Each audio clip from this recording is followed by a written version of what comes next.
প্রতিটি কাজের দিন শুরু হয় একটি নির্দিষ্ট রুটিন দিয়ে, কিন্তু কিছু রুটিনের পেছনে লুকিয়ে থাকে প্রতিকূলতা জয় করে ঘুরে দাঁড়ানোর অসাধারণ সব গল্প। ইনি কবিতা।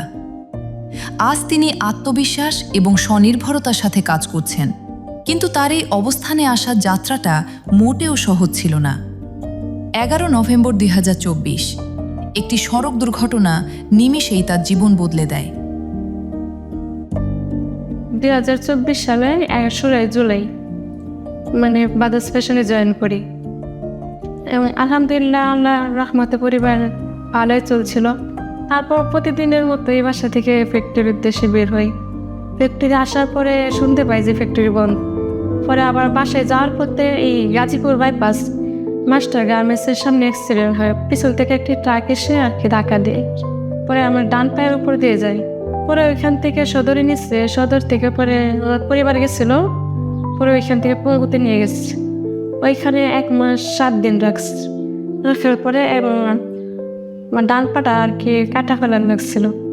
ওইখান থেকে প্রায় 1 মাস 10 দিনের মতো রাখছে, পরে ছুটি দিয়ে দিচ্ছে।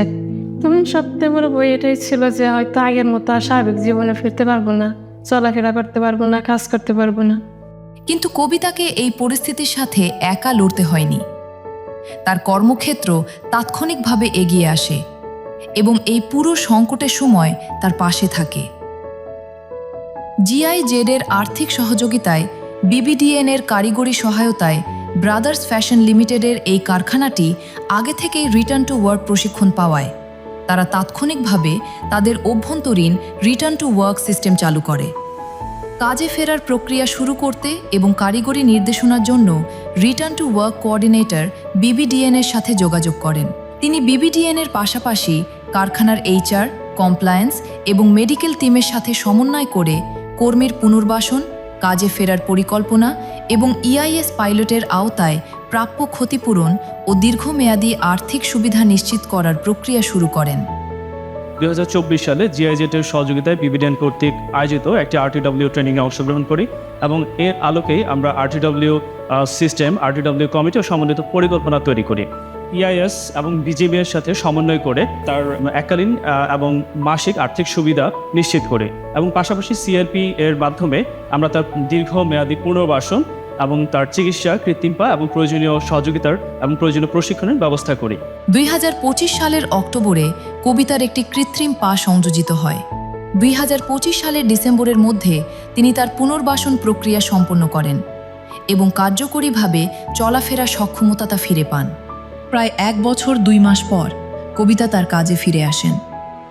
কাজে ফেরার এই নতুন যাত্রায় তাকে মানসিকভাবে স্বস্তি ও আত্মবিশ্বাস দিতে কারখানা কর্তৃপক্ষ তার পরিবারের একজন সদস্যকে চাকরির সুযোগ দেয় এবং কারখানার ফ্লোরে কবিতার কাছাকাছি তাকে কাজে নিযুক্ত করে। কবিতার ক্ষেত্রে তার চিকিৎসা সহায়তা তার দুর্ঘটনার পর থেকেই শুরু হয়ে গিয়েছিল। কৃত্রিম পা সংযোজন করার পরে সে যখন আমাদের এখানে আবার কাজে ফেরত আসে, তখনও কিন্তু আমাদের দায়িত্ব শেষ হয়ে যায়নি। আমরা তখনও তাকে ফলো আপে রেখেছি যে সে ঠিকমতো চলাফেরা করতে পারছে কিনা বা সে শারীরিকভাবে বা মানসিকভাবে স্টেবল আছে কিনা, সেটাও আমরা খেয়াল রাখছি। একজন কর্মী শুধু উৎপাদনের অংশ নয়, তিনি একটি জীবন, একটি পরিবার এবং একটি স্বপ্নের নাম।